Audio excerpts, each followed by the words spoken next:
Bien, vamos a iniciar nuestra sexta sesión del primer seminario de la filosofía moral de Kant, correspondiente al 2023.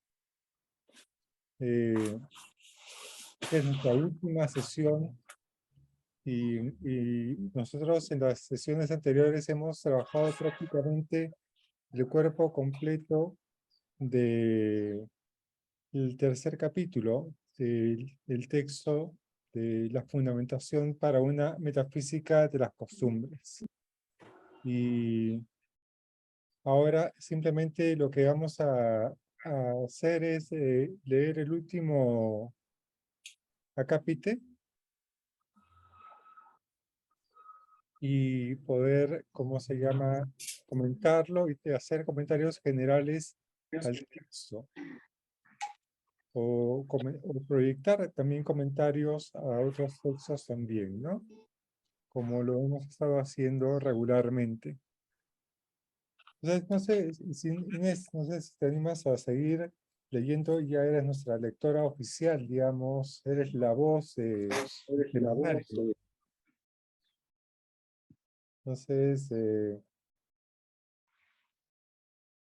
vamos a la página 193 del libro, la edición de Roberto Rodríguez Aramayo, Alianza Editorial, que es justamente la parte de la Academia 463.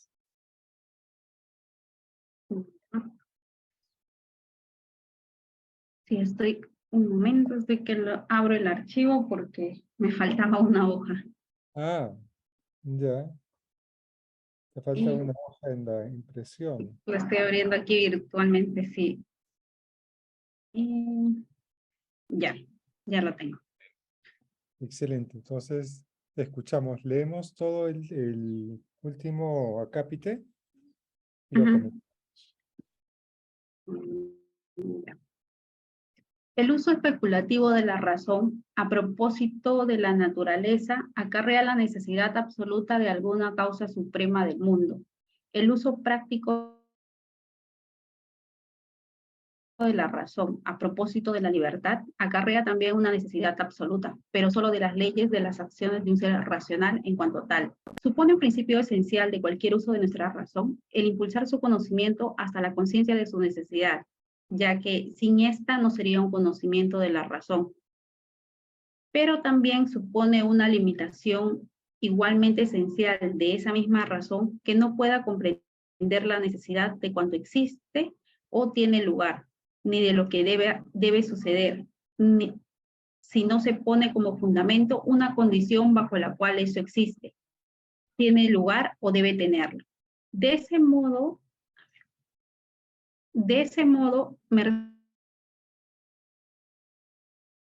a esa continua demanda por la condición, la satisfacción de la razón queda constantemente aplazada. De ahí que la razón busque sin descanso lo necesario incondicionado y se vea forzada a conjeturarlo sin ningún medio para hacérselo concebible, dándose por contenta con tal de que pueda descubrir el concepto que se avenga en esa hipótesis. Por lo tanto, el que la razón no pueda hacer concebible una ley práctica incondicionada, como ha de serlo el imperativo categórico, conforme a su necesidad absoluta, no es algo que suponga una censura para nuestra deducción del principio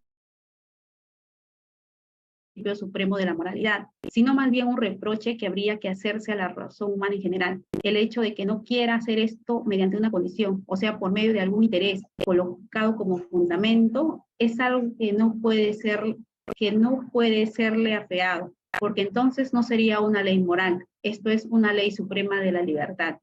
Y así nosotros no concebimos ciertamente la incondicionada necesidad práctica del imperativo moral, pero sí concebimos su misterio, lo cual es todo cuanto en justicia puede ser exigido de una filosofía que, en materia de principios, aspira a llegar hasta los confines de la razón humana. Ok, muchas gracias, Inés. ¿no? Entonces, aquí en texto, que es el texto que en cierto modo cierra el libro en su totalidad, eh, comienza haciendo ese paralelo, ¿no? Entre la razón teórica y la razón práctica. El uso teórico de la razón y el uso práctico de la razón. Y señala, ¿cómo se llama? Que en cierto modo lo que busca el uso teórico de la razón son causas, causalidad. El uso práctico de la razón busca principios para la acción. Principios para la acción. Son dos cosas diferentes. Y además señala una cosa adicional que es importante, digamos. Esos principios para la acción no pueden tener como fundamento ningún, ¿cómo se llama? Ningún interés o motivo empírico. Y no, ¿cómo se llama? Porque carecerían de valor moral. Tiene que ser, ¿cómo se llama? Estrictamente puros, podríamos decir, en ese sentido. Además, ¿cómo se llama? Presenta esto como, claro, uno podría decir que es una limitación de la razón. Claro, es una limitación de la razón teórica, que no puede conocer los fundamentos de la acción, pero es como se llama, pero no es una limitación de la razón práctica, ¿no? La razón práctica puede producir, no conocer, sino producir los fundamentos para la acción, digamos, correcta.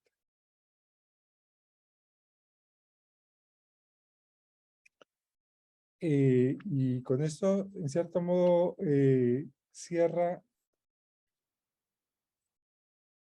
una mirada, digamos, ¿no? Porque en cierto modo lo que está diciendo es que, claro, tanto el uso teórico como el uso práctico están atravesados por el ejercicio crítico, es decir, por la operación desarrollada en la crítica de la razón pura. Entonces, el uso teórico está limitado a conocer las relaciones causales de los fenómenos, no, ¿cómo se llama? No de las cosas en sí mismas. Y el uso práctico está orientado a producir principios morales. Y como hemos visto en las sesiones anteriores, asumiendo el supuesto, digamos, la supuesto trascendental, podríamos decir, una condición de posibilidad, que es la idea de libertad, ¿no? La idea de libertad no es un objeto de conocimiento, ya nos ha quedado bastante claro eso, sino que es la condición de posibilidad de todo imperativo categórico.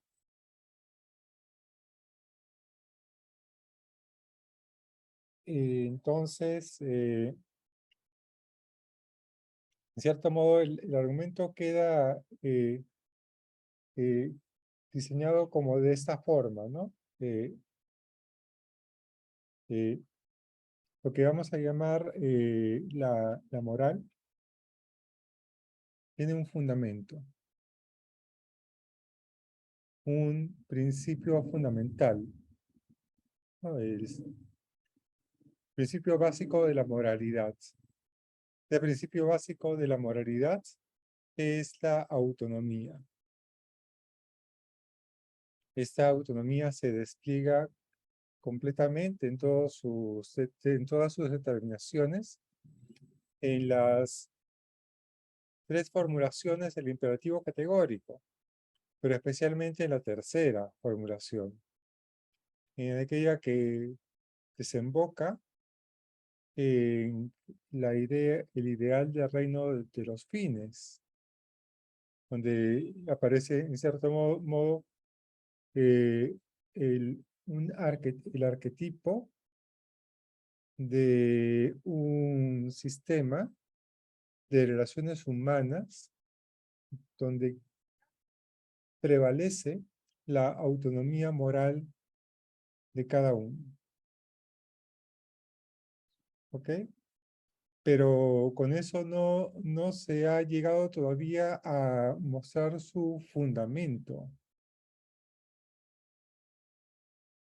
Y cuando Kant, entonces, decide en el tercer capítulo mostrar el fundamento, lo que nos dice es, no lo puedo mostrar. ¿Cómo se llama?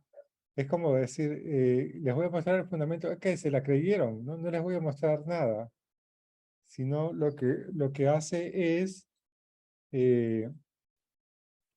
introduce una idea,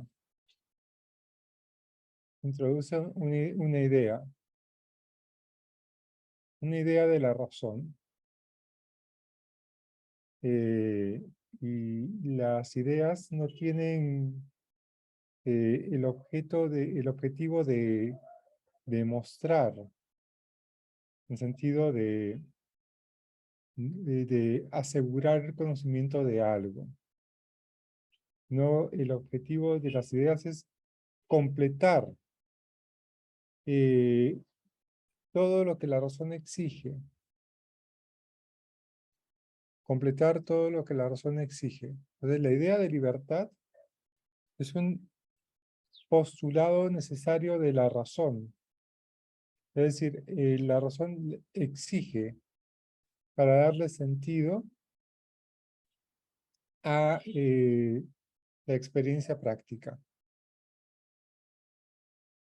Si no es posible la libertad, la experiencia práctica por sí misma carecería de sentido. Ya en la crítica de la razón práctica, Kant va a introducir otros 2 postulados, que es la inmortalidad del alma y cómo se llama y la idea de Dios.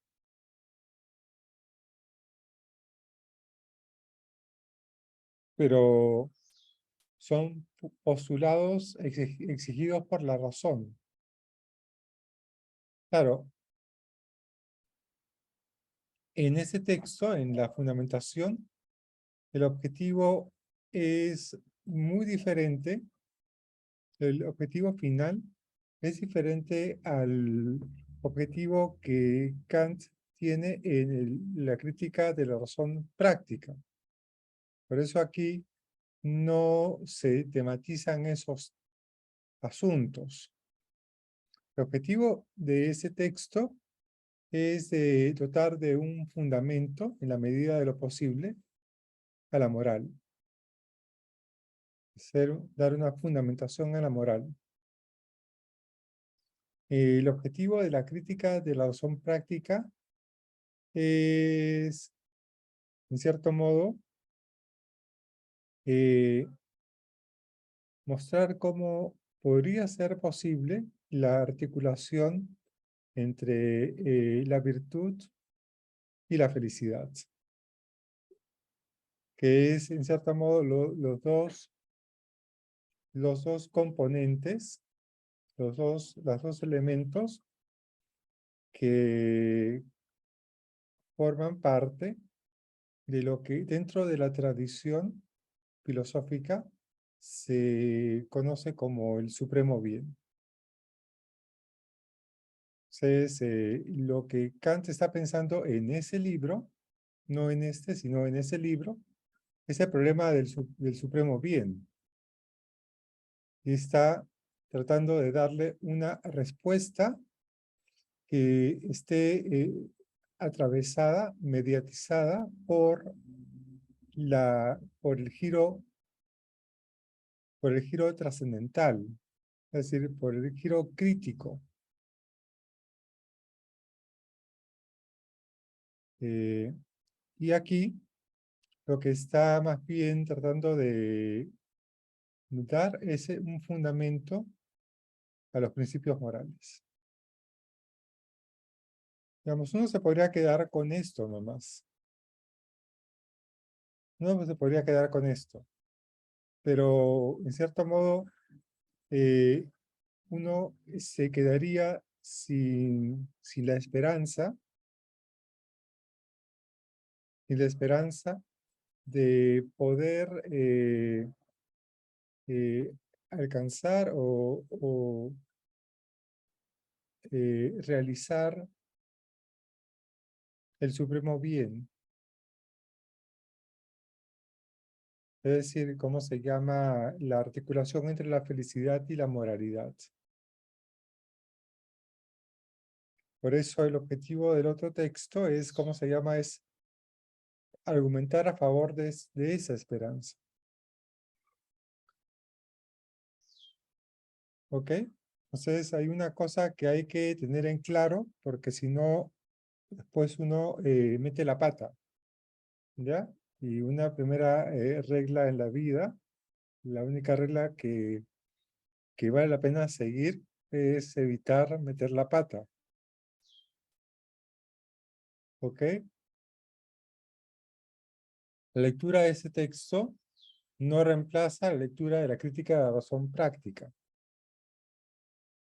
La lectura de la crítica de la razón práctica no reemplaza la lectura de ese texto. Son textos que tienen objetivos diferentes. No es que de pronto uno puede decir, voy a leer la crítica de la razón pura, después voy a leer la crítica de la razón práctica y después la crítica de la facultad de juzgar. Y ya está. Ya, ¿cómo se llama? Ya manejo todo el sistema de Kant y todo el asunto. Bueno, no es así, no funciona así la cosa. Cada texto Kant tiene un objetivo diferente porque va desplegando, digamos, las consecuencias del giro crítico que él ha introducido en la filosofía. Eso, ¿cómo se llama eso? Por lo pronto, yo lo diría por lo pronto como para iniciar, digamos, la reflexión sobre el texto que hemos leído. Entonces, Hernán, si quieres decir algo. Sí, claro, en verdad digamos, el texto es interesante por las posibilidades también que deja, ¿no? La separación entre pensar y conocer, por ejemplo, que queda marcada, bueno, ya ha quedado clara en la primera crítica. Aquí está aprovechando también ese resultado. Y es importante también verlo en el contexto del debate en ese tiempo, digamos, ¿no? Porque una de las cosas o una de las posiciones contra la que más contrasta Kant, por ejemplo, es contra todas las éticas reduccionistas que aparecieron y aparecerán, ¿no? Porque estamos pensando, por ejemplo, en las éticas fisicalistas, ¿no? Las tipos hobbesianas, por ejemplo, ¿no? Que nos dicen que la ética no es otra cosa que lo bueno, lo malo, no es otra cosa que los deseos de la gente, ¿no? Eso, ¿no? Por un lado, pero aparecerán luego también en el siglo XIX, ¿no? Con las éticas consecuencialistas de corte utilitarista, ¿no? Toda esta gama, ¿no? de éticas son, en cierto modo, también tienen una tesis antropológica en el sentido de la antropología filosófica, ¿no? Muy fuerte, ¿no?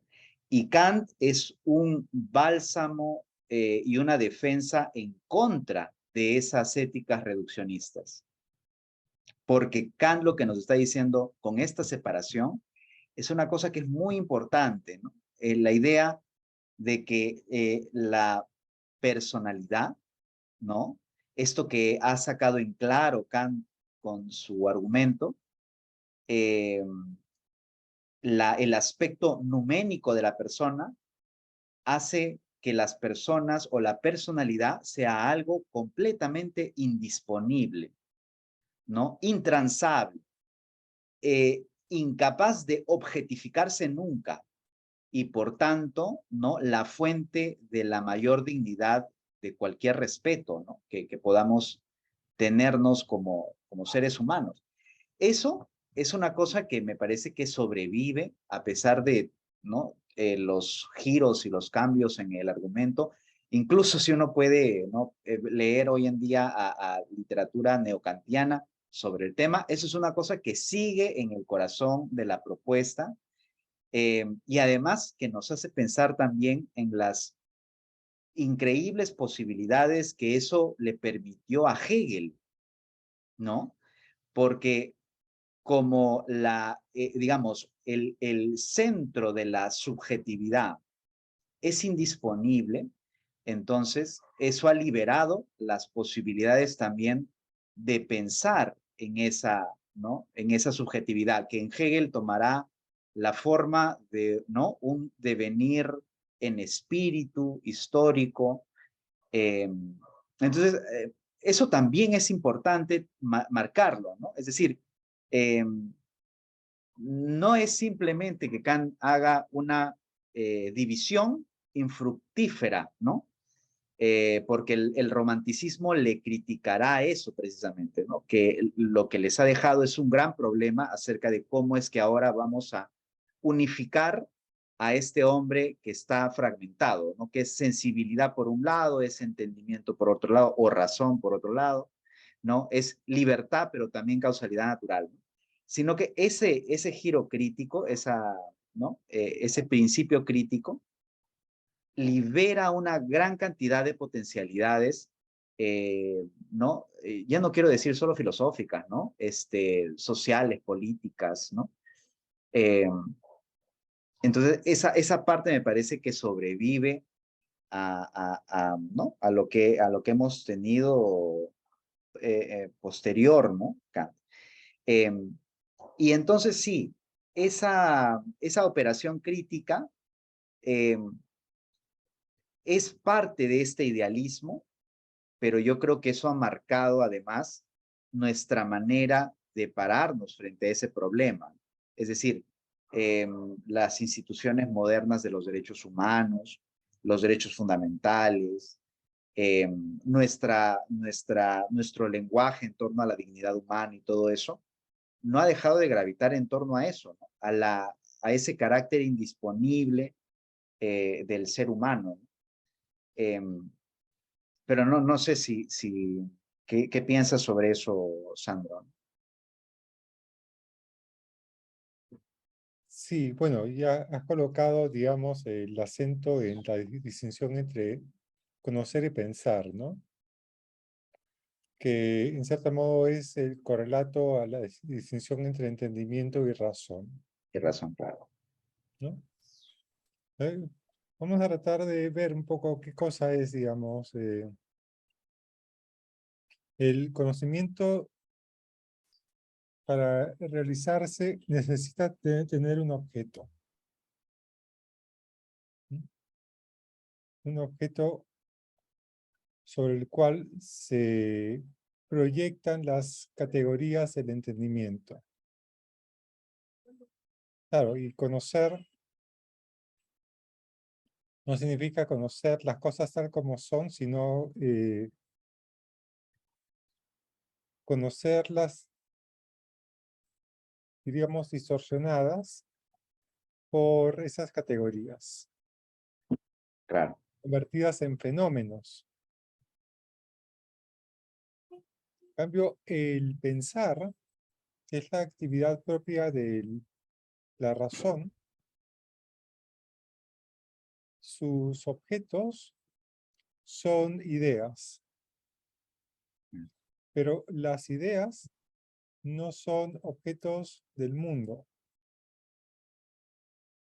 ni del mundo sensible, ni del mundo inteligible.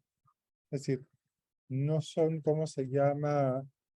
No existen como objetos de un mundo metafísico trascendente. Claro. Como en el caso, por ejemplo, de la idea de Dios que tenía Descartes. Cuando Descartes habla de la idea de Dios, está hablando de un objeto que se puede captar a través de la mente, a través de la razón, y que existe independientemente de mi razón. Para Kant, ¿cómo se llama? Ese juego no es posible. Digamos, la razón humana no tiene la posibilidad de conocer objetos que se encuentren más allá de la experiencia. No, no es posible eso. Lo único que puedes pensar. Pero, entonces, ¿pensar qué significa? Pensar significa el discurrir del pensamiento, el discurrir de, ¿cómo se llama?, del enlace del pensamiento. Más allá de los objetos que uno puede, ¿cómo se llama?, tener como objetos de su conocimiento. Más allá de los objetos sensibles, podríamos decir. Pero, ¿cuál es el objetivo de ese discurrir del pensamiento? Claro, lo que dice Kant es, normalmente, si es dejado, digamos, sin ningún tipo de disciplina, si la razón no está disciplinada, lo que hace es, ¿cómo se llama? Piensa, discurre, digamos, sin ningún tipo de reglas claras y confunde los objetos del pensamiento con objetos de conocimiento. En cambio, si la razón se encuentra disciplinada, no sucede eso. Lo que sucede es que se entiende que esos objetos del pensamiento no son objetos sensibles, ni objetos que existen en el mundo metafísico. No son objetos de una metafísica trascendente. Entonces, con ese hallazgo, podríamos decir, lo que hace Kant es, ¿cómo se llama? Deja fuera todas las posiciones que se han ido articulando en el siglo XVII y en el siglo XVIII. Digamos, deja sin piso, porque todas esas, ¿cómo se llama? Posiciones, no, ¿cómo se llama? No trabajaban de esa forma, no trabajaban de manera crítica. Claro, la aplicación era, claro, era la ilustración francesa, enciclopédica, ¿no? Es decir, la idea de, claro, la ilustración irrumpe con esa gran esperanza acerca de que una vez que nos hemos liberado de las cadenas del ocultismo y de la superstición, la razón por sí sola podrá contestar todas las respuestas humanas, ¿no? No solamente aquellas relativas a las ciencias físicas, naturales, sino también a las espirituales, ¿no? Entonces podrá decirnos cuál es la verdad última de la ética, de la política, ¿no? Y entonces, claro, ¿no? Ahí empieza el proyecto de, en cierta manera, la objetivación, pues, ¿no? del sujeto, ¿no? Así es. Exacto. Entonces, ¿cómo se llama lo que el resultado, digamos, de ese desarrollo de la filosofía moderna, en realidad no dista mucho de la filosofía antigua, ni tampoco de la medieval en ese sentido? El resultado es el siguiente, es pensar que uno puede conocer algo así como la naturaleza del ser humano. Claro, Entonces, se puede saber cuál es el tipo de vida que va a desarrollar sus potencialidades. claro, claro. Claro, es en ese sentido, por ejemplo, que en el proyecto de la teoría del desarrollo humano hay una especie de residuo metafísico, digamos, hay algo así como una especie de conocimiento tenue de las condiciones que van a hacer posible el desarrollo, digamos, plenamente humano, Claro, claro. ¿no? En cambio, lo que Sí, dice Kant es, eso no es posible de tener como conocimiento. mm, El alma no es un objeto de conocimiento, es una idea. La libertad es una idea. claro. Eso El es alma, muy interesante, ¿no? Porque la diferencia entre el pensar y el conocer es una diferencia también entre la determinación o la posibilidad de la determinación. Es decir, por ejemplo, incluso si yo no conozco en este momento, eh, porque no hay, pues, ¿no? Los medios tecnológicos para saber, por ejemplo, qué sé yo, ¿no? Qué está más allá, pues, de la distancia observable, ¿no? Del universo conocido, por ejemplo. No tenemos telescopios, ¿no? Tan potentes que alcancen, pues, más allá de lo que ya se llegó, ¿no? Eh, ¿No? Sin embargo, uno puede decir que eso eventualmente se conocerá, pero la naturaleza humana, ¿no? Es completamente incognoscible desde este punto de vista. Y eso significa que hay una, ¿no? Frente a la determinación o a la posibilidad de la determinación de esos correlatos, la razón simplemente nos ofrece ideas que son más bien completamente indeterminadas, ¿no? Y están en ese libre juego, ¿no?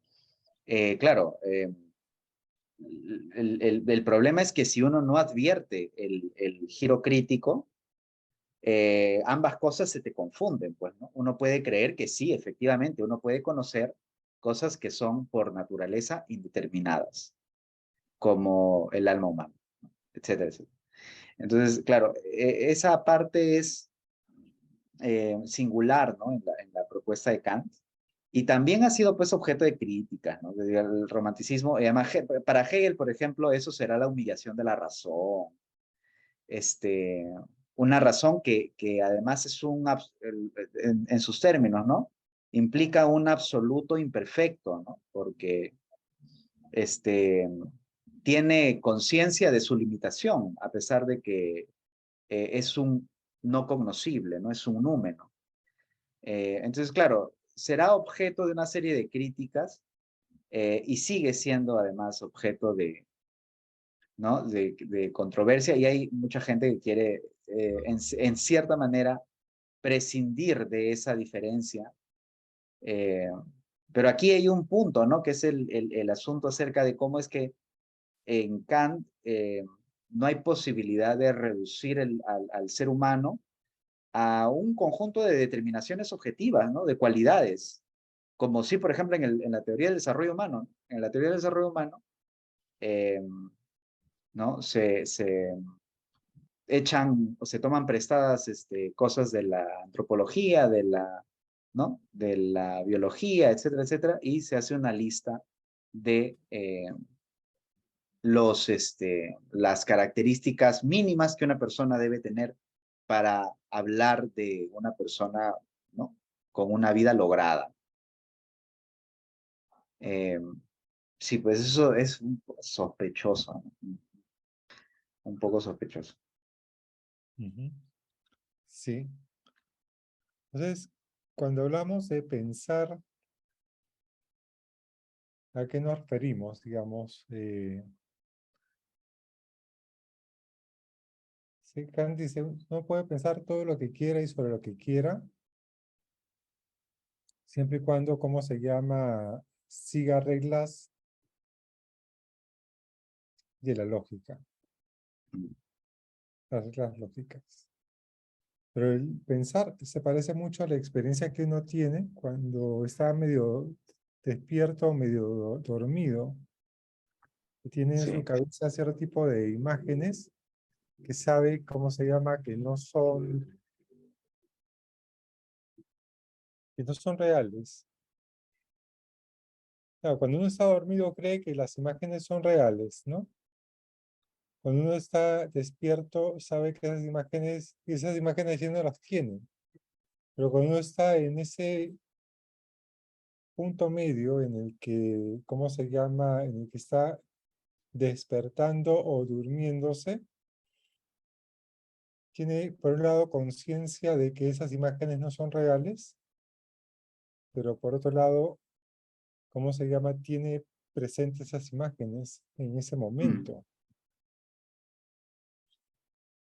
Entonces, pensar ese tipo de actividad de la razón que está caracterizada por su espontaneidad. Digamos, toda la razón funciona de manera espontánea, digamos. Es una especie de, la razón, una especie de aspiradora, succionadora.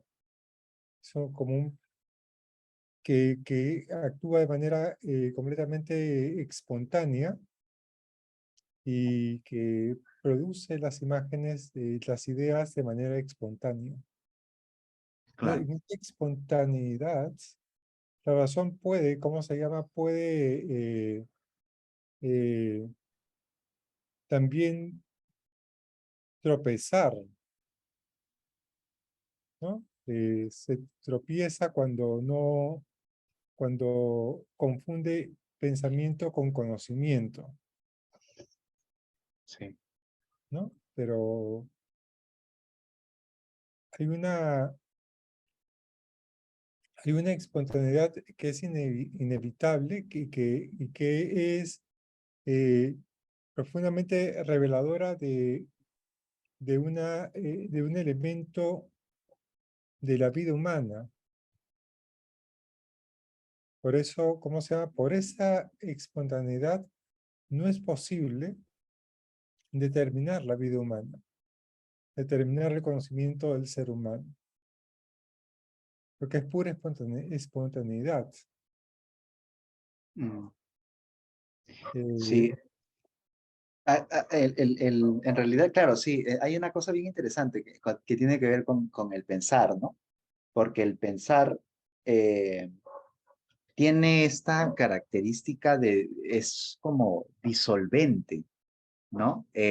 Lo que uno conoce ya no se piensa, pues, porque ya está completamente determinado. Lo que uno conoce se almacena, ¿no? Simplemente se almacena para cuando llegue el momento de ser usado.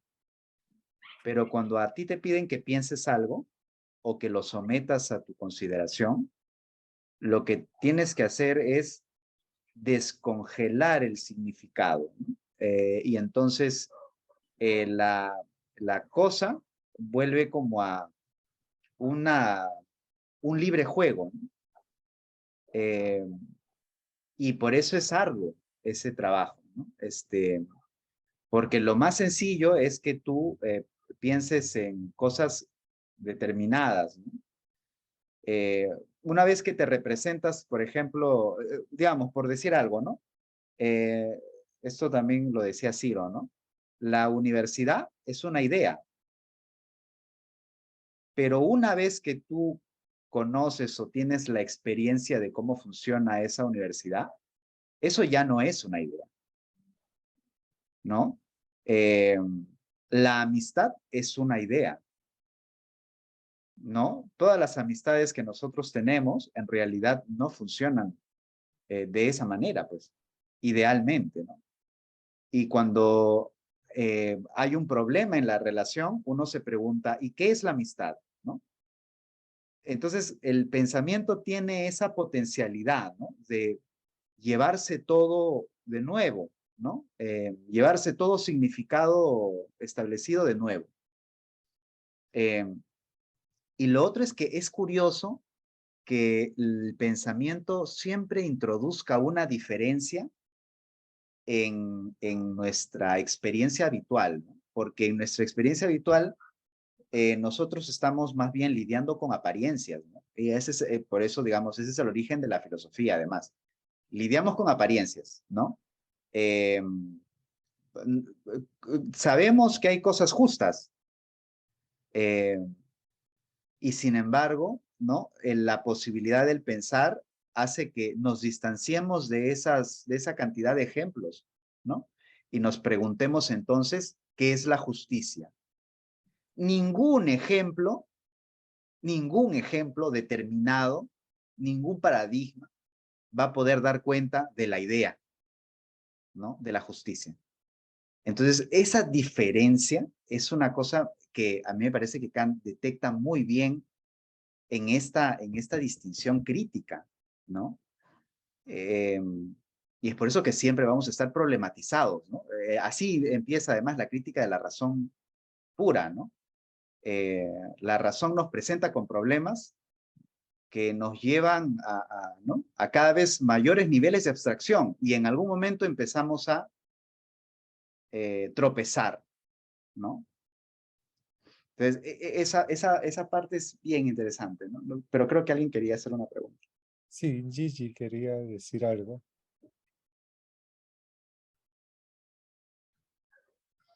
Sí, una consulta.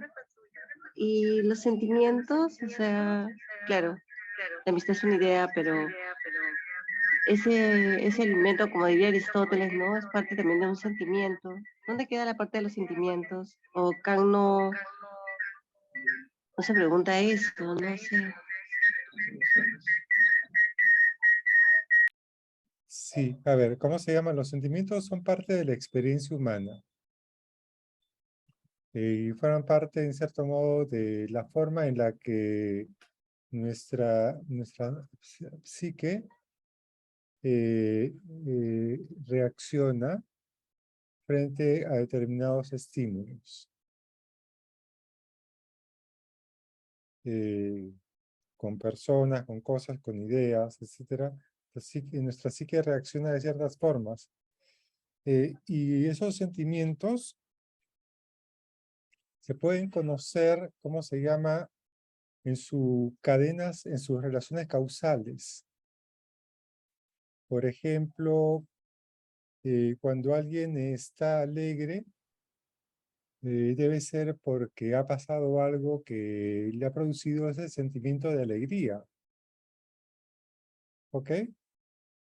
Entonces, y si alguien de pronto ¿cómo se llama?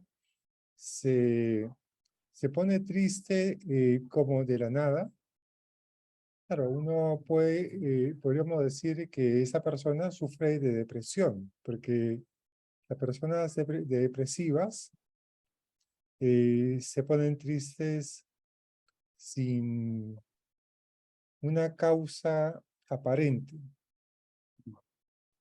La causa depende de, ¿cómo se llama? En ese caso, de falta de sustancias químicas en su organismo. Por eso normalmente hay cierto tipo de medicación para la depresión. Pero fíjate que hay una cosa interesante aquí, digamos, los sentimientos corresponden al orden de las explicaciones causales de las cosas. Uno puede decir, caramba, qué feo suena, pero así es, así es. ¿Cómo se llama? Por eso, siempre que alguien tiene un sentimiento de tristeza o de alegría, uno puede preguntarse cuál es la causa, ¿no? ¿Cuál es la causa? En cambio, uno no puede explicar a cuál es la causa de por qué uno es libre. Una cosa diferente. Son dos cosas porque la libertad es la voluntad carente de causalidad. De hecho, ¿cómo se llama? Es la naturaleza de la voluntad, digamos. Y de hecho, cuando uno, ¿cómo se llama? Cuando uno tiene sentimientos, uno se presenta como un sujeto pasivo frente a esos sentimientos. Los sentimientos son cosas que le suceden a uno. En cambio, cuando uno realiza acciones de manera libre, uno se coloca como sujeto activo. Es decir, es capaz de iniciar cadenas causales en el mundo, inéditas. Entonces, claro, respecto de los sentimientos se ha dicho muchas cosas, ¿no? Porque normalmente una de las primeras cosas que, por ejemplo, en un curso de introducción a la filosofía tengo que aclarar siempre es que los sentimientos no son objetos metafísicos, ¿no? Porque, ¿cómo se llama? Un estudiante de primer año de humanidades hace esa distinción, ¿no? Digamos, lo que se ve es objetos de la naturaleza y lo que no se ve son objetos metafísicos. Los sentimientos no los veo, por lo tanto son objetos metafísicos. Qué maravilloso Hay, sería. hay que explicarles que hay una especie como de sentido interno, Claro. permite entrar en contacto con nuestros sentimientos. Claro, y es en esa razón, y es por eso que, por ejemplo, nosotros podemos representarnos las leyes causales de los sentimientos del ánimo y cómo se llama, y también estudiar esas leyes causales a través de ciencias como la psicología o el marketing político o lo que fuere.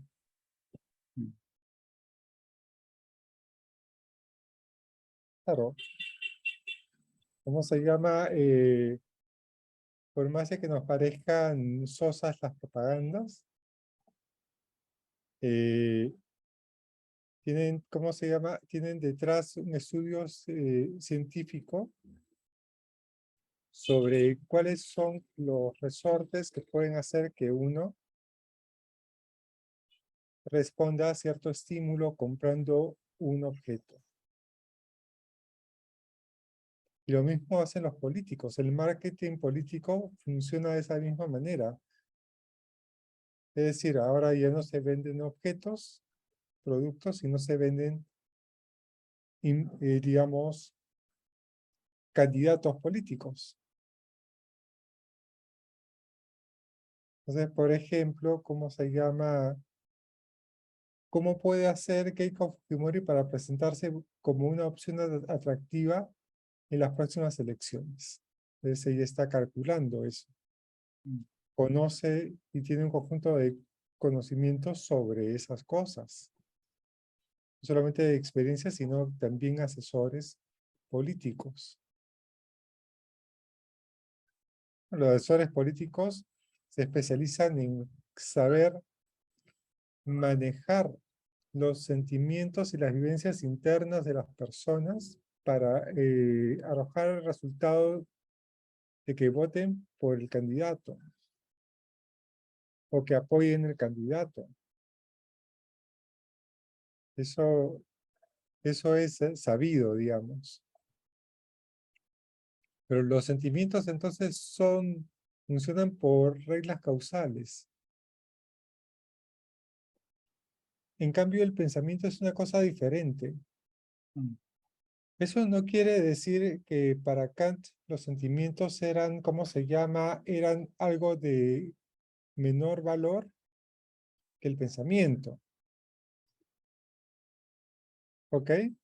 Entonces es una cosa que hay que tener en claro, porque uno dice, ya, entonces para Kant los sentimientos no valen, lo que vale es el pensamiento. No, digamos, los sentimientos también forman parte de la vida humana y valen, tienen un valor, pero lo que hace Kant es una distinción analítica, no valorativa.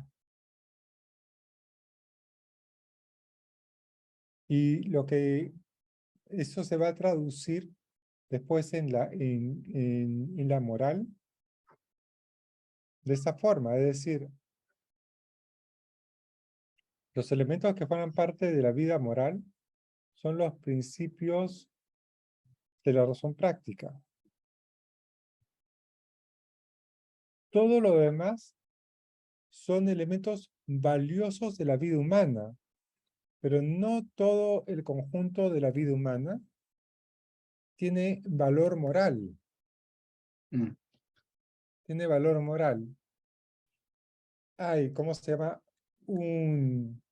Solo un aspecto de la vida humana que tiene valor moral, que tiene que ver con el ejercicio de la voluntad orientada por la razón práctica. Todo lo demás que forman parte y que es muy valioso en la vida humana, como por ejemplo los afectos, las relaciones humanas y todo lo demás, son, ¿cómo se llama? Forman parte de la vida ética, pero no forman parte de la moralidad. Mm. Y ¿cómo se llama? Y la vida ética, claro, construye su legalidad también. Tiene su normatividad y cosas por el estilo, pero es completamente distinta a la moralidad, ¿no? La moral adquiere su legalidad, su ley, a través de la razón práctica. La vida ética no. La vida ética es, ¿cómo se llama?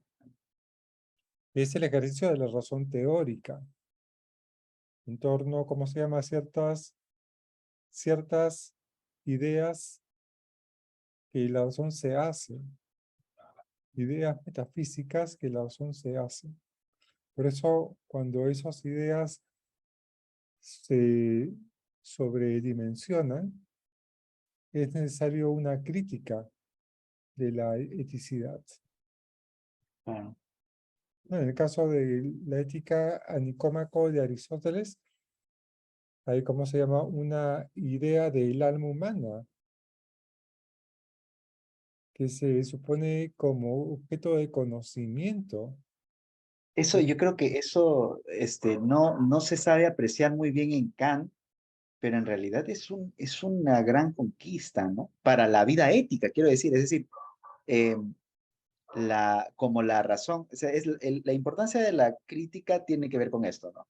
Como la razón teórica salta, ¿no? Salta y cree que puede determinar objetos trascendentales, digamos, o mejor dicho, ideas, ¿no? Entonces, de repente viene alguien que determina, por ejemplo, cuál es el contenido del amor, ¿no? Él ya sabe qué cosa es lo que debe hacer, por ejemplo, ¿no? La pareja en la relación. Y entonces, con esa concepción dogmática, ¿no? Quiere imponer el giro práctico que hace imposible que se pueda instrumentalizar a nadie. Establece un límite de lo que significa cualquier tipo de relación ética decente. Después de la fundamentación, yo ya no puedo, ¿no? Simplemente tratar esa idea de manera ingenua. sino que tengo que, considerando el estándar que me ha dado la moralidad, pensar cuál es el contenido de una vida buena en términos, ¿no? De lo que, bueno, de lo que Kant llama hacerse digno de ser feliz, ¿no? Porque para Kant es eso, la moralidad no tiene que ver con cómo te haces feliz, sino cómo te haces digno de la felicidad. Entonces yo creo que digamos, esa ventaja que ofrece para cualquier otra investigación ulterior en términos éticos es una cosa de gran importancia y la mala lectura es creer que Kant únicamente nos dice cómo es que hay que vivir, ¿no? Únicamente con la moralidad no se puede vivir, ¿no? La moralidad es la parte más importante de esa, ¿no? De todo ese camino, pero no es el punto final. Sí, a ver, ¿cómo se llama la,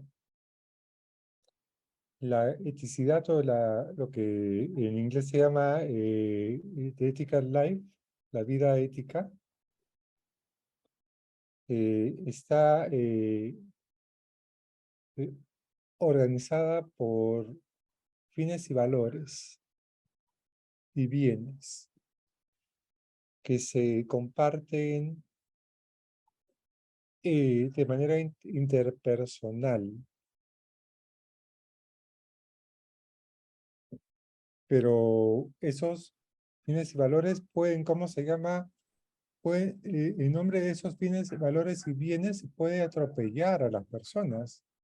Eso es lo que sucede, por ejemplo, en una sociedad machista o o en grupos cargados ideológicamente de derecha, de izquierda o de cualquier, digamos, étnicamente marcados o el populismo nativista o allí, ¿cómo se llama? Allí ha ocurrido una transgresión importante de la vida ética. Es decir, que se ha vuelto nada el valor de ciertas personas. Se ha eliminado el valor de determinadas personas.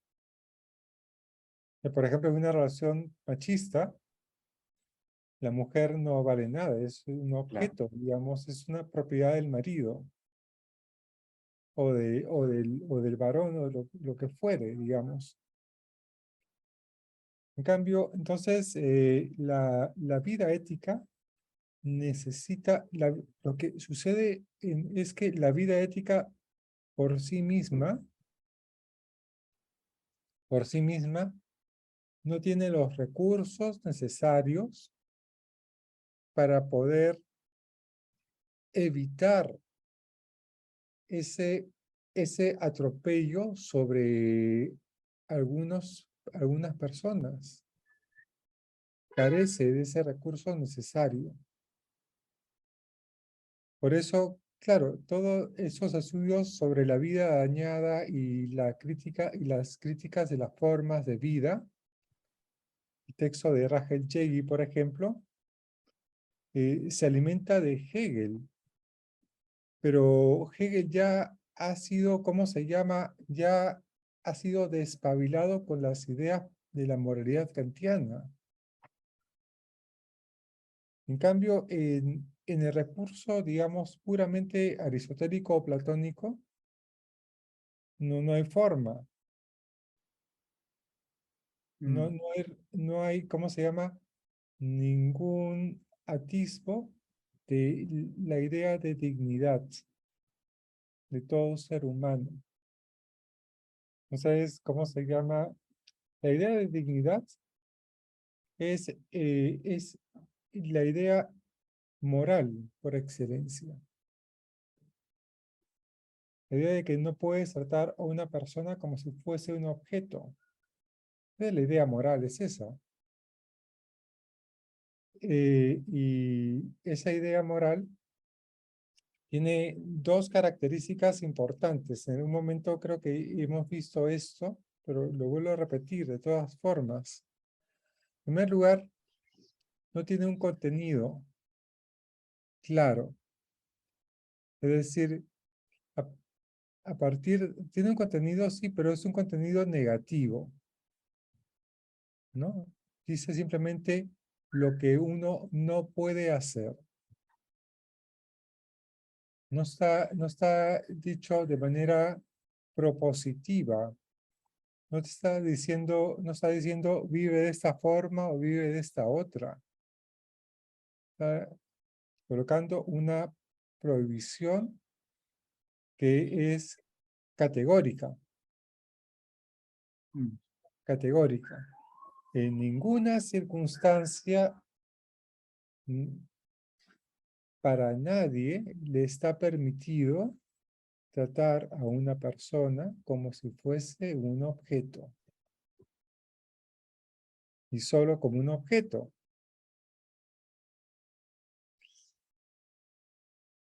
Con eso no se, digamos, ese es el punto, digamos, es una característica. Y la otra característica es que con eso no es posible organizar una vida ética.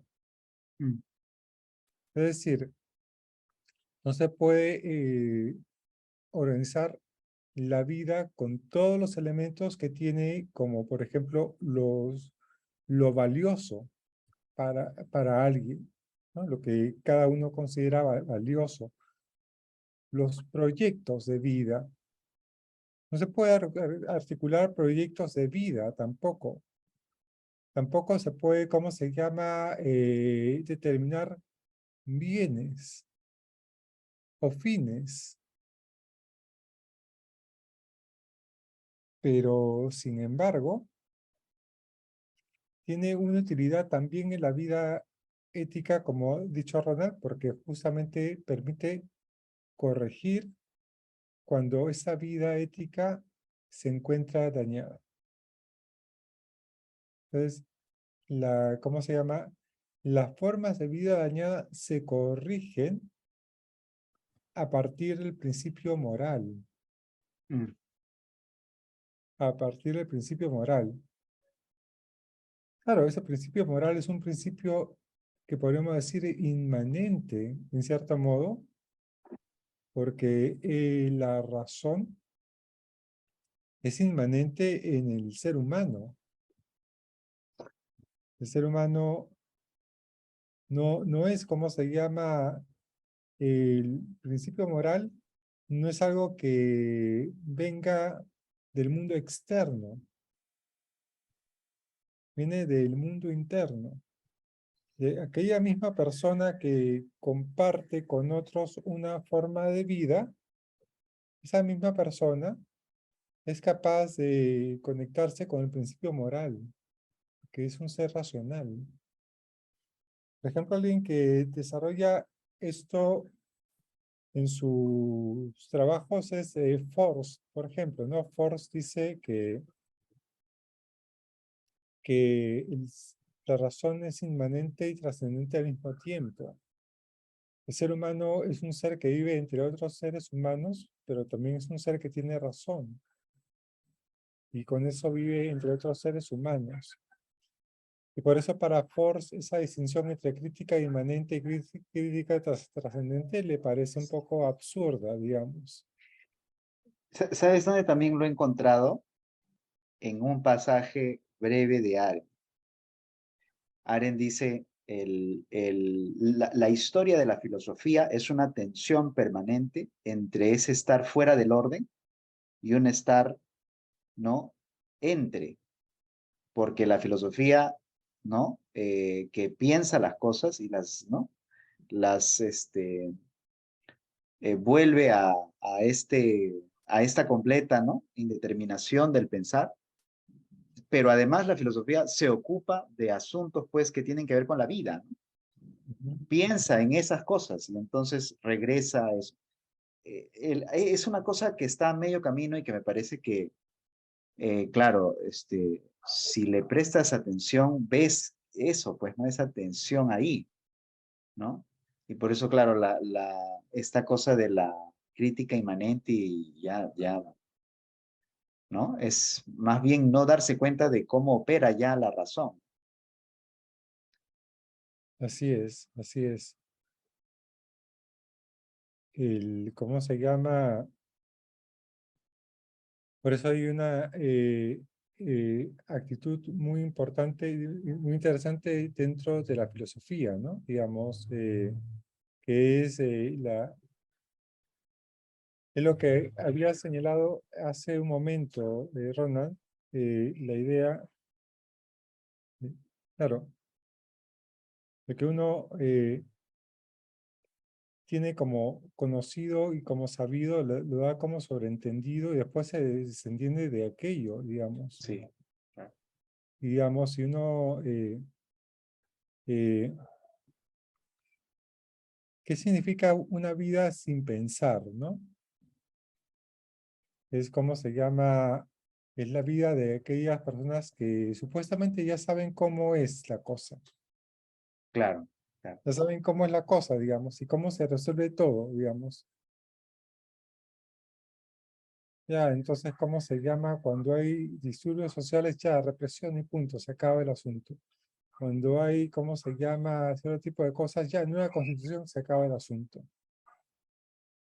¿no? Entonces, esas, ¿cómo se llama? Esas exabruptos mentales son, ¿cómo se llama? Son carencia de pensamiento, Sí, carentes de pensamiento, porque ya se tiene la receta, digamos.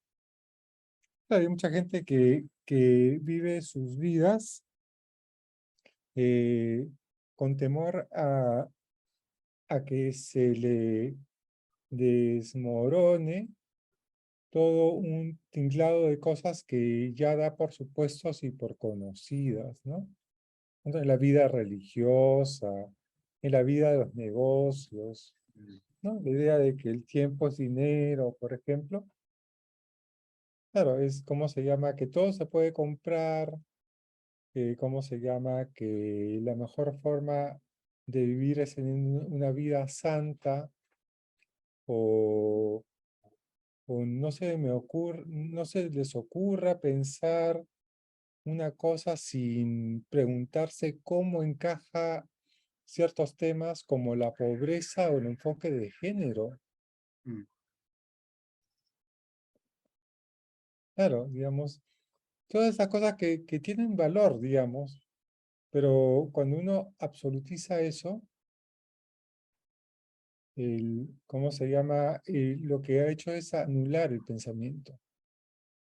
claro, ¿Y cómo se llama? Y simplemente correr a la acción, digamos.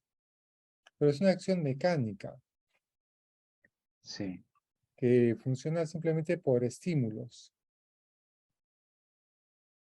En cambio, el pensamiento es repensar las definiciones. sí, claro. Digamos, ahora también es cierto que el pensar, paraliza, pues, ¿no? Esa es la crítica que hace Arendt, pues, precisamente al pensar, ¿no? Que el pensar paraliza, el pensar es paralizante, ¿no? Dice Arendt, paraliza en dos sentidos, porque para pensar tienes que dejar de hacer, ¿no? Tienes que detener tus actividades y someter el asunto a tu consideración. Y ahí hay una primera parálisis. Pero si el pensamiento ha sido suficientemente intenso y fructífero, eh, ya no tienes pues las seguridades de antes. Todo te parece más bien sospechoso, ¿no?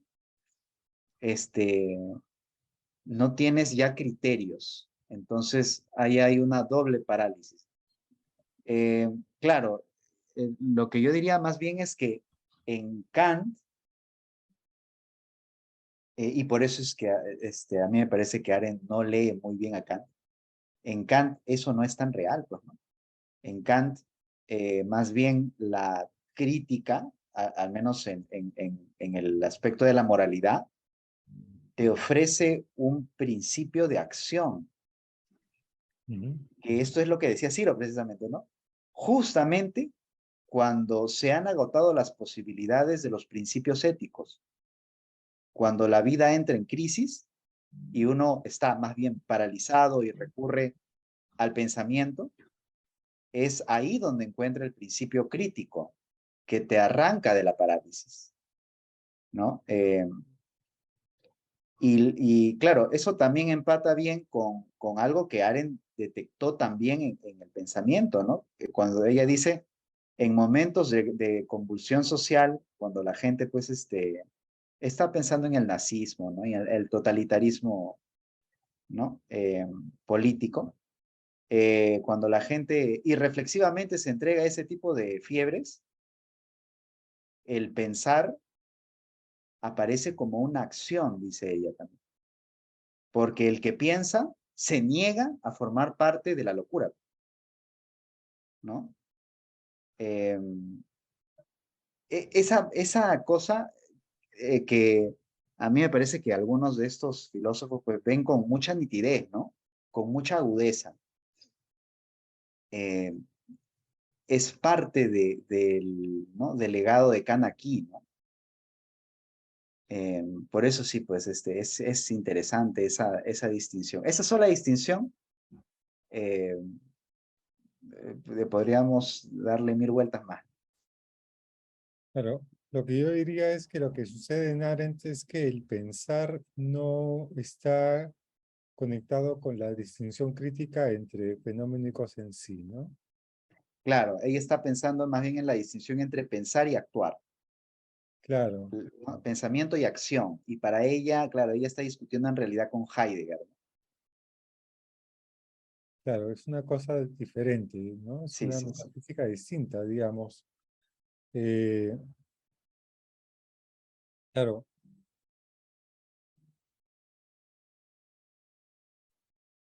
sí, como has dicho con claridad, para Kant, digamos, el pensar produce principios de acción, ¿no? Sí, claro.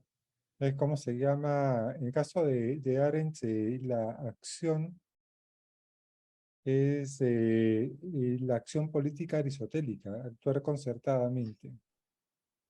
Sí, Y, claro, pero esa acción concertada eh, no está articulada a través de intercambio de razones.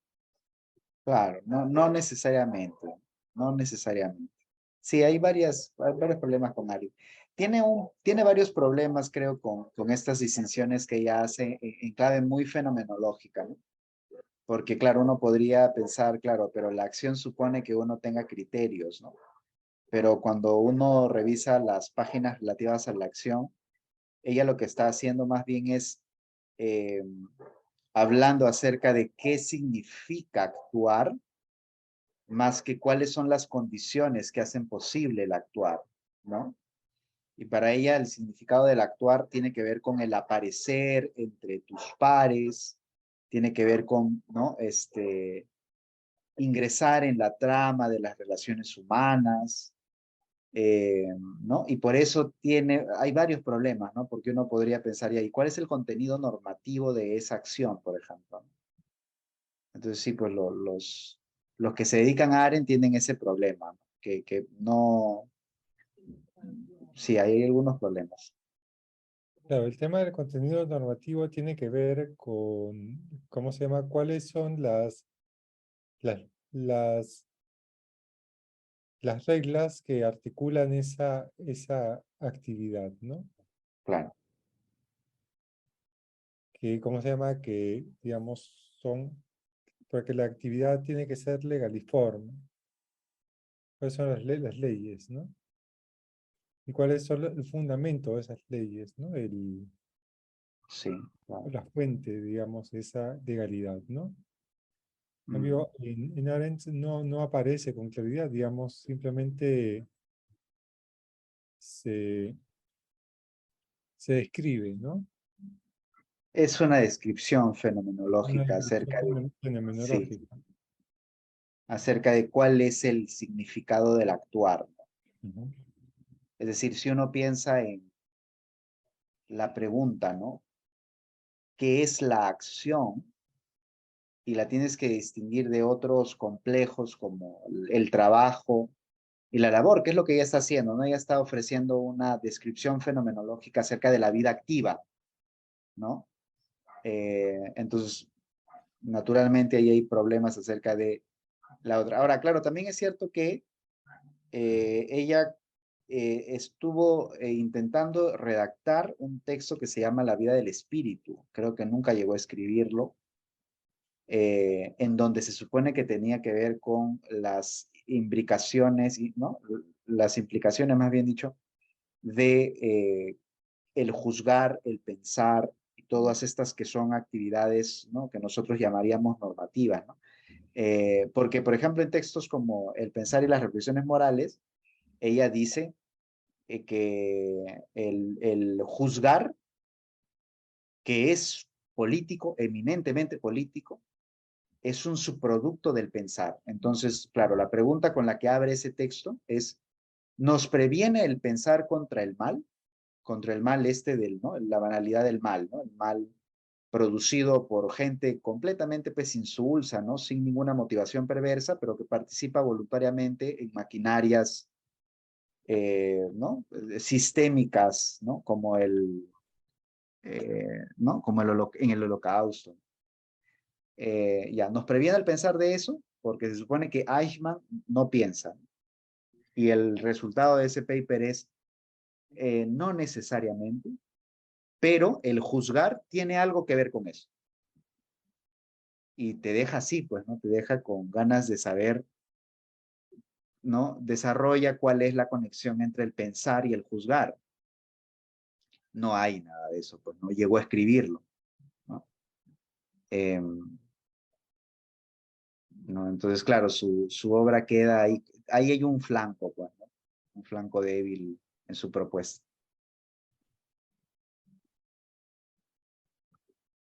Sí, bien. Bueno, pero en cambio en Kant, digamos, es un terreno completamente diferente, ¿no? Digamos, una... eh,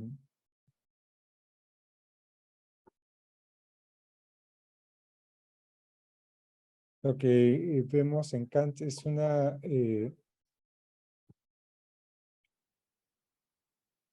forma de configurar la filosofía, digamos, replantear la filosofía, que tiene sus raíces en una concepción de la metafísica, de una nueva concepción de la metafísica.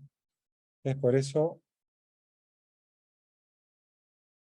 para mí se hace muy complejo, digamos, muy difícil pensar, digamos, la filosofía moral de Kant sin tener un apoyo en la metafísica crítica.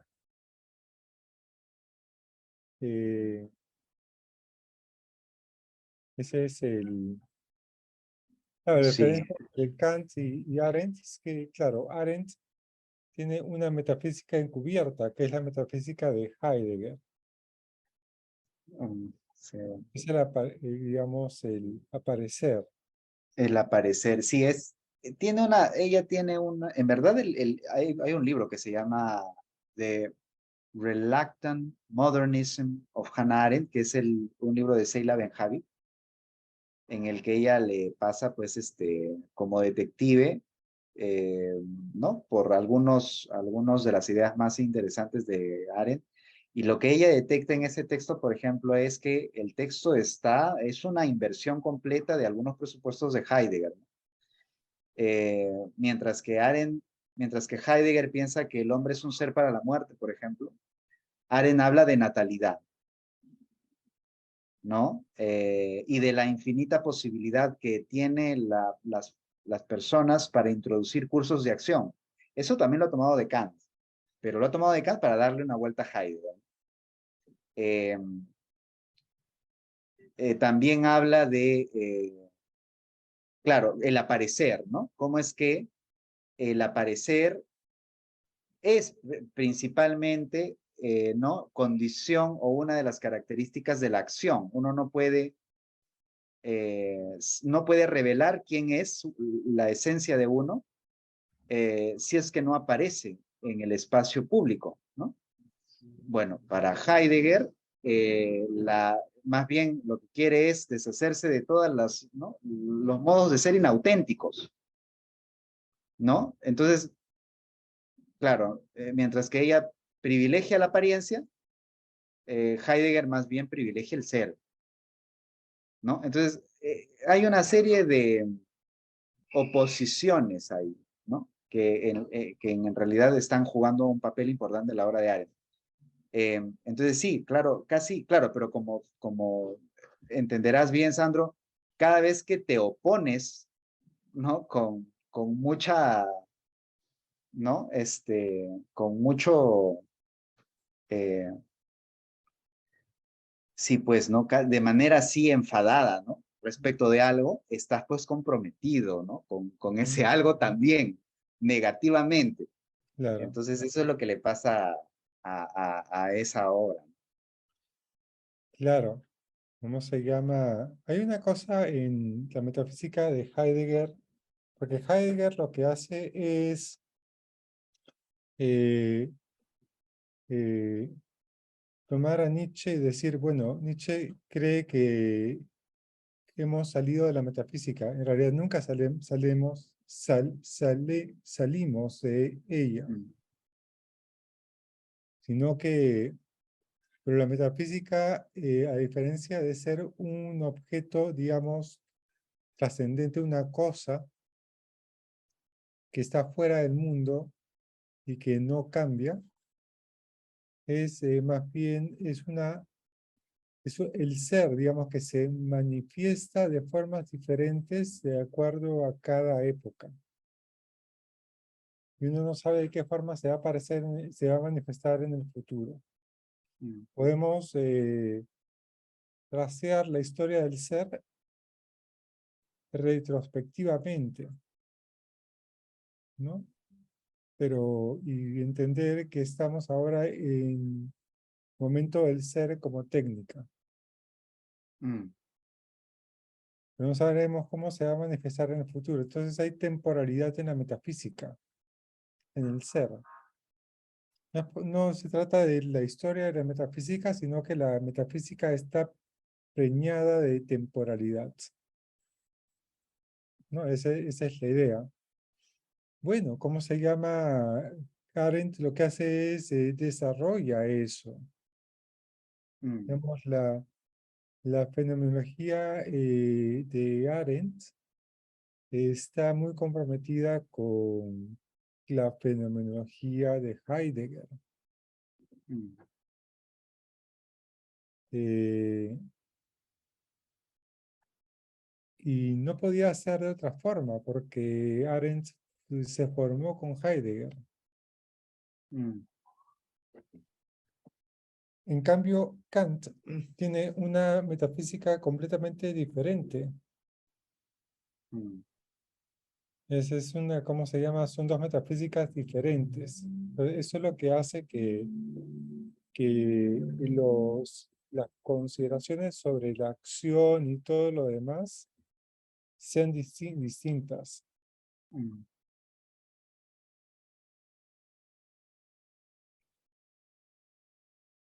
Claro, el tema de la metafísica en Heidegger es mucho más complejo de lo que he dicho, digamos, y Heidegger ha escrito varias veces una introducción a la metafísica o un texto que se llama ¿Qué es la metafísica?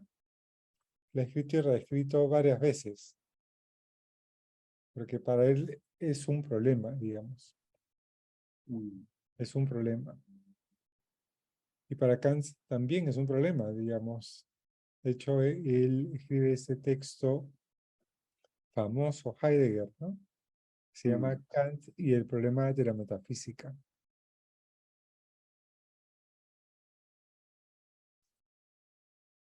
mm. Pero bueno, Sí, esas consideraciones nos llevan a otro territorio, digamos, el territorio de los estudios metafísicos, ¿no? sí. Pero me gustaría volver a lo que dijiste hace un momento acerca de la idea de la necesidad de la metafísica en Kant, ¿no? Porque, claro, hay dos alternativas en las lecturas contemporáneas que me parecen que son las más, o al menos de repente no las más importantes, pero sí las que conozco, que son, por un lado, ¿no? Uno puede, bueno, tres, digamos. Uno puede quedarse con la metafísica, decir, bueno, no se puede salir de esa metafísica, necesitamos una metafísica de la libertad. Y entonces es regresar a Kant, ¿no? Eso sería una alternativa. Eso me parece que hace esta autora que tú has revisado también, que es Katrin Flickschuh, ¿no? Ujú. Eh, la otra alternativa es prescindir de la metafísica de Kant y ayornar el argumento de tal manera que podamos, ¿no? Con una reconstrucción acerca de cómo funciona la conciencia humana, ¿no? Quedarnos con lo que podríamos llamar los insights, ¿no? De Kant, ¿no? Acerca de cómo es que la conciencia es normativa, cómo es que tenemos una necesidad de articular una identidad práctica, y ese sería el caso de Korsgaard, ¿no? Que además este naturalismo al que ha sometido a Kant también le permite, y para mucha gente esto es una virtud además, le permite matrimoniar de manera, ¿no? Más fácil a Kant con Aristóteles, ¿no? Y la tercera opción, que no las estoy enumerando cronológicamente, ¿no? La tercera opción sería, eh, en lugar de hablar de metafísica, que sería pues el recurso de una filosofía anclada en el paradigma de la conciencia, ¿no? Moderna, con el paradigma del sujeto, hablar más bien de condiciones del lenguaje, ¿no? Y por ahí se han ido Habermas, Apple, ¿no? Pero también por ahí se ha ido Tugendhat en el análisis de cómo funciona el lenguaje moral. Y por ahí también me parece que se ha ido Allison, cuando habla acerca de cómo es que varias de las tesis de Kant son en realidad tesis del lenguaje modal. Ujú. Entonces es pensar en el lenguaje como en esta fuente de, ¿no? Sí, pues, presupuestos, condiciones que hacen que digámoslo así, el lenguaje de la moral funcione de determinada manera, ¿no? Funcione de manera, por ejemplo, con esa necesidad, con esa universalidad, ¿no? Etcétera, etcétera, etcétera. Entonces, eh, eso es parte de lo que ha sido, pues, ¿no? El paradigma del lenguaje, ¿no? Que es intersubjetivo, etcétera, etcétera. Entonces, son programas interesantes, ¿no? Eh, pero es cierto que hay una necesidad de reconstruir este aspecto metafísico para que Kant siga teniendo sentido, al menos en su forma original, ¿no? Entonces, yo creo que eso es un problema pendiente, ¿no? Así que además es un problema en el que creo que Sandro y yo estamos trabajando también en este momento, ¿no?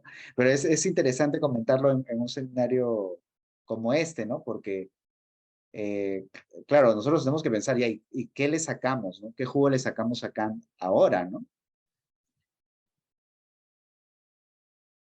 Claro, claro, ¿cómo se llama? El giro hacia el lenguaje es muy sintomático de la segunda mitad del siglo XX, ¿no? Después de Wittgenstein, ¿no? Digamos, eso es, ¿cómo se llama? Eso es claro, digamos, ¿no? Ujú. Y Habermas está metido en eso, comunicación, digamos, ¿no? Claro, claro. Eh, el,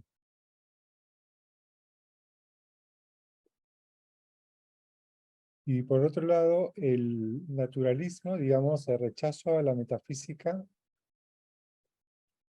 está muy conectado con los presupuestos del pragmatismo, Sí, claro, también, ¿no? aunque el pragmatismo de Dewey especialmente, el pragmatismo que todavía no ha bebido de la filosofía del lenguaje, ¿no?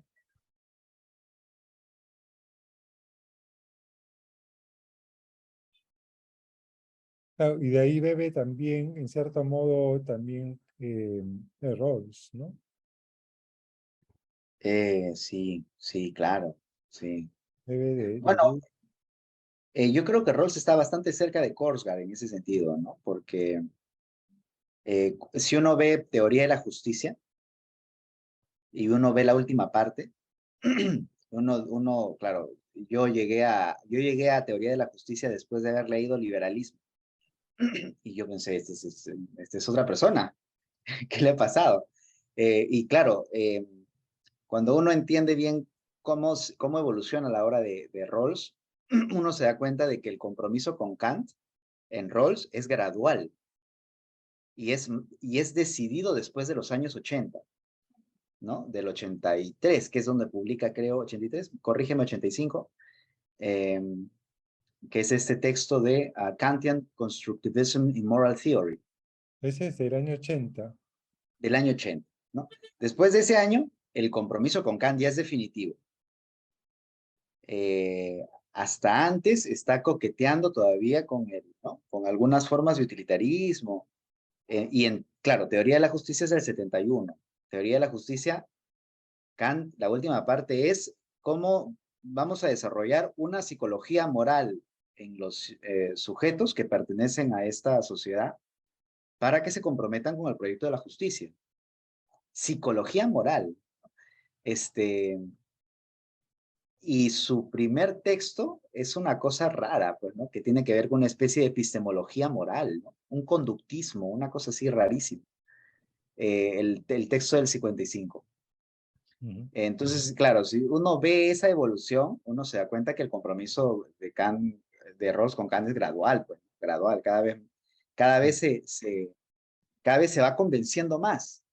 Entonces, claro, luego cuando uno lee Korsgaard dice, claro, digamos, hay una fuerte ahí, sí, un carácter como psicológico, ¿no? Que parece que es fuerte, ¿no? En la manera de presentar el argumento, al menos. Y que Korsgaard cree que no hay ningún problema con eso. Ujú. Sí. Bien, pero eso, todo esto que estamos hablando respecto de la metafísica, tiene que ver con una pregunta que es la siguiente, ¿no? Digamos, la filosofía contemporánea puede desechar rápidamente la metafísica como se hizo en los años 90. Mm, Ese es el asunto, ¿no? En los años 90 se despachó rápidamente la metafísica. Ahora podemos hacer lo mismo, ¿no? Los años 80, 70, 80 y 90, ¿no? Digamos, el boom, digamos, del posmodernismo, ¿no? De la posmodernidad. Ahora, ¿cómo están las investigaciones? Digamos lo que pasa es que cuando uno está, digamos, en el mundo hispanohablante, y solamente en el mundo hispanohablante, uno no se entera, digamos, de esas cosas, porque uno asume que los autores contemporáneos son los autores de los años 90. sí, que acá llega todo 20 años, 20, 30 años más tarde. Claro. En cambio, si uno lee inglés y, ¿cómo se llama? Y francés o alemán, ahí uno se entera de las discusiones actuales, digamos. Y ahora, digamos, se están preguntando, digamos, ¿se puede realmente seguir adelante con este escepticismo frente a la metafísica o qué hay que hacer? Mm. Ese es bueno, sea la que fuese, digamos, la metafísica, sea la que sea la metafísica que uno adopte, ¿no? Claro, claro. Pero además es curioso, ¿no? Porque en ciertos círculos, o sea, digamos, en ciertos círculos, quiero decir, en cierta bibliografía, eh, incluso sociológica, la idea de que tenemos necesidades metafísicas está completamente aceptada, pues, ¿no? No son ilusorias, ¿no? En ese sentido, ¿no? Eh, Estoy pensando, por ejemplo, en Luhmann, ¿no? En la teoría de sistemas de Luhmann está claro de que las personas tienen necesidades metafísicas y por eso es que hay religión. Y la religión es un subsistema social, ¿no? Eso es con claridad. Entonces, sí, la pregunta es, claro, ¿qué está haciendo la filosofía respecto de la evidencia de que la gente sigue teniendo ideas metafísicas en la cabeza y nunca dejará de tenerlas? ¿No? Entonces, ¿qué significa el agotamiento de la metafísica? Significa el agotamiento de los sistemas metafísicos. De acuerdo, pero eso no acaba con la metafísica, pues. Y si no acaba con la metafísica, entonces, claro, ¿qué forma de metafísica es? ¿No? Claro. Aquí para entender bien el asunto hay que tener en cuenta lo siguiente, digamos, que todo ser humano tiene en su cabeza ideas metafísicas, ideas de lo que es el mundo, de qué pasa cuando uno se muere, digamos. Todos tenemos una idea de eso. Inclusive el que dice que no hay nada, Claro, esa es una idea metafísica, porque es una idea sobre lo absoluto, claro. ¿no? Entonces, ¿cómo se llama? Todos tenemos ideas metafísicas, más allá del fracaso de los sistemas metafísicos. Entonces, uno no puede hacerse de la vista gorda y decir, ¿cómo se llama? La metafísica no existe. Claro, ¿Cómo se llama? Uno podría de pronto hacer lo que hizo Rawls, digamos, es decir, la metafísica para las formas de vida, pero para la política no, nada de metafísica. Por eso hay una distinción entre política y metafísica para Rawls. claro. Pero uno podría, ¿cómo se llama?, plantearse la pregunta de si es necesaria la metafísica también en ese contexto, digamos, ¿qué encuadre metafísico? Esa es la pregunta que se hace, por ejemplo, Flixu. Mm, Es la pregunta que hace Flixu. ¿Es posible pensar la política sin un encuadre metafísico o no? Y hay otros que pensarán, digamos, pero la idea de la libertad no se puede pensar sin un encuadre metafísico. Entonces, ahí hay, ¿cómo se llama? Hay varias cosas ahí que han quedado sueltas, preguntas que han quedado así abiertas. Sí, Abigail, Me ponía a pensar, ahora que usted lo plantea, profesor, pero podríamos pensar una moral sin metafísica, o sea, una moral que no tenga, no sé, ideas absolutas, sino que sea el puro consenso de las personas para el mayor bienestar de nuestra especie o para encontrar, no sé, no quiero ser utilitarista, pero para encontrar una una paz duradera o, o justicia social o lo que vaya haciendo con el tiempo, ¿no?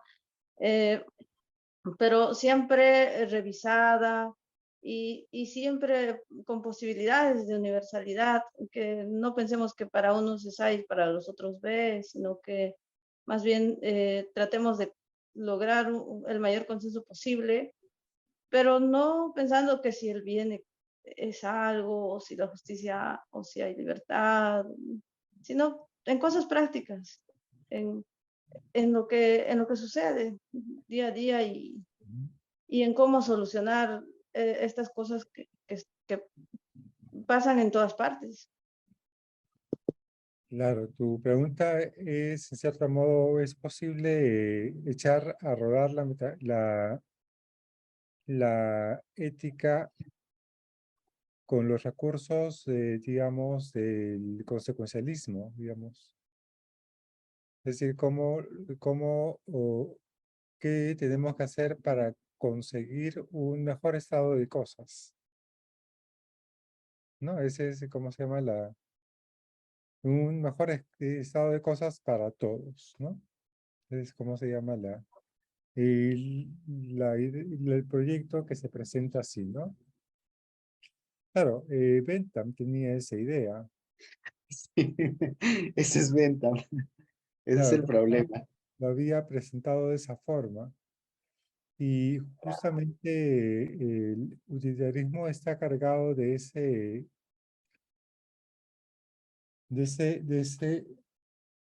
esa manera de plantear los problemas prácticos, las cuestiones prácticas. No por nada tienes a Peter Singer como un utilitarista muy sutil y muy inteligente, pero igual sigue teniendo una estructura de pensamiento que es consecuencialista. Mm, Eh, ¿Cuál es el problema, digamos, que tiene eso? Es que eh, no, digamos, no asegura, digamos, el valor moral de las acciones. mm, Es decir, conseguir consecuencias, digamos, deseables, también se pueden conseguir con acciones perversas. mm. Es uno de los problemas, ¿no? Eh, Claro, tiene que ver con la concepción antropológica detrás también, ¿no? Es decir, con cómo es que se piensa en el hombre. Y entonces, claro, necesitas operar un reduccionismo en qué cosa es el ser humano, ¿no? Si el ser humano es un individuo que tiene, bueno, en términos de Bentham, ¿no?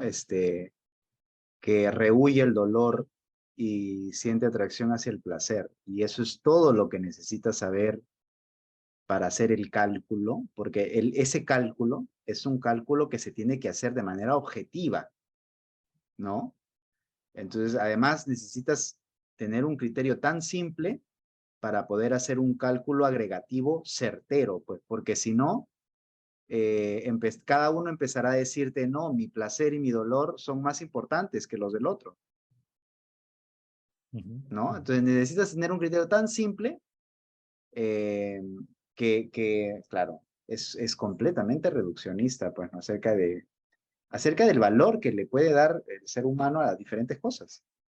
Entonces, o sea, la posibilidad de deliberar acerca de qué cosa es una vida buena se acabó, porque el utilitarista ya sabe, él ya sabe cuál es la vida buena, ¿no?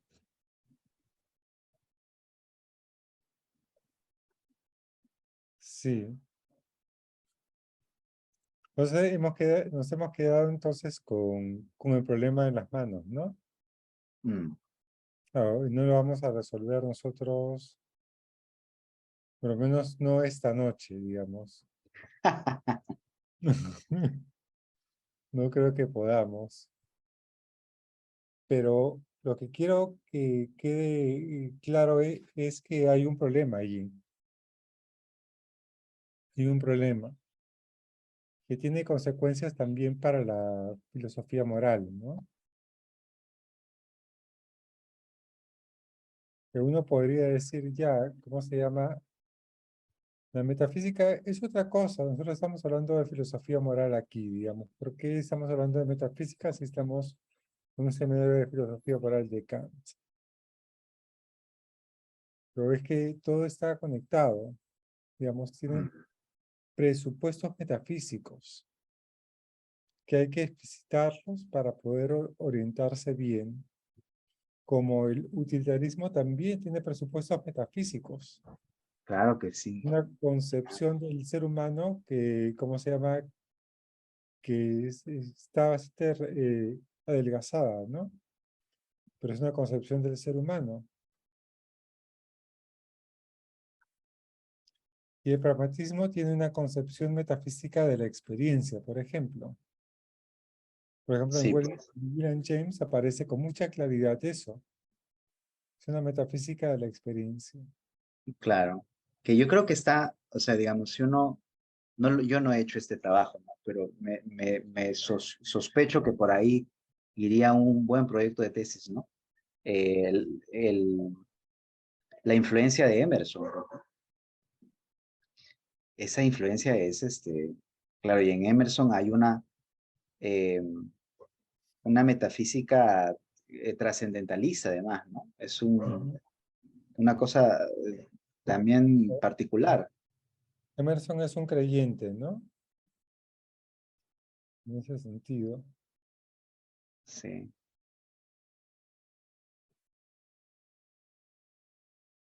Sí, bueno, hay varias cosas, pero a lo que creo que estamos yendo es, digamos, lo importante de esas investigaciones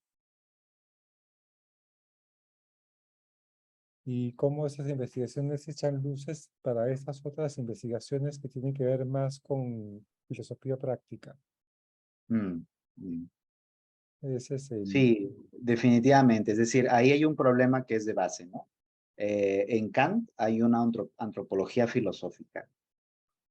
Eh, y todas las filosofías morales, todas las éticas tienen una antropología filosófica, que significa, que no es otra cosa que una concepción del ser humano. Una concepción del ser humano es un problema metafísico. Y el problema está en que uno no puede contestar el problema ético sin dar una respuesta al problema acerca de qué es el hombre.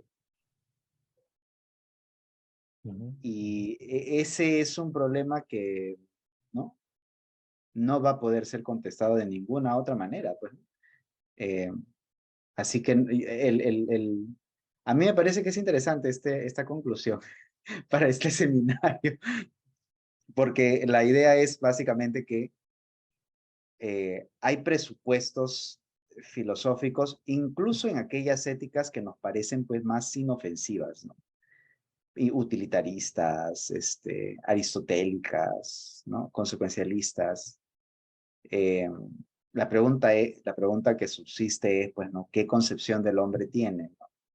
¿Y cómo funciona esa concepción del hombre? A mí me parece que una de las ventajas de Kant en ese punto es que Kant te contesta a la vez, no esconde el presupuesto, ¿no?